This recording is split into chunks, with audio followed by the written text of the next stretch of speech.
The matter is, what should have fucking happened that day that I walked over to that motherfucking house, the way I did in that state that I did, when I called the fucking police, they should have listened. Because nothing was funny. All those different stories, set up, no setup. If they can all sit around, all of those girls, mind you, everybody that's older than my daughter, she's the youngest in the crew. But if they can all sit around and come up with a plan like, hey, let's make this up. Let's say Nene is in the basement trying to hurt herself. And we're egging it on for her mom to come here and bust through the fucking door. And all of our cameras are out like this, waiting on her. Talk that to the police. And all he said, maybe it's just a misunderstanding. Maybe it's just them pulling pranks. You know, she's safe. You can see that she's okay. Well, we heard that she left one night somewhere. We heard that she, you know, she was in the basement cutting fruit. Who the fuck is in a basement cutting fruit? But okay, do you then. But they should have. I asked right there, can y'all help me? Can y'all help me take her somewhere? Can you help me take her to the fucking hospital? Like, can I get an escort? Can you help me? Can you help me do something? If she's not willing to go, that's all I get. I feel like if this was a white child, if my daughter was a white child going through all of this shit, and we going through all of this, white family, she would have got her the help that she needed ASAP already. That's the truth.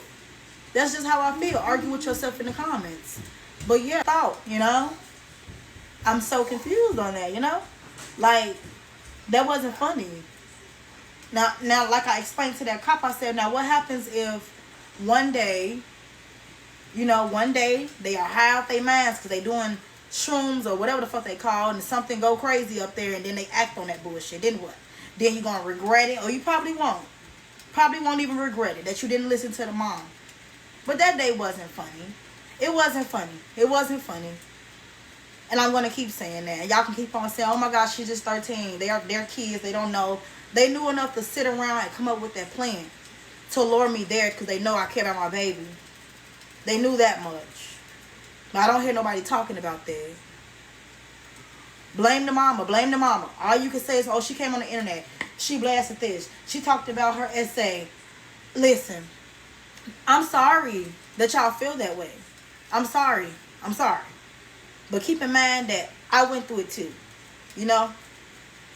It's a part of my story too. And a part of speaking about it was to get people to realize this is a pedophile, and if he get out, this is who gonna be amongst y'all. You know, a whole pedophile. He's a danger, and this is what he do. But it's a part of my story too. I was 10 years old. I was 10 years old. You know what I'm saying? So like, hey, geez, blame the fucking mom. Always blame the fucking mom. Blame the fucking dad. He did that. He did that.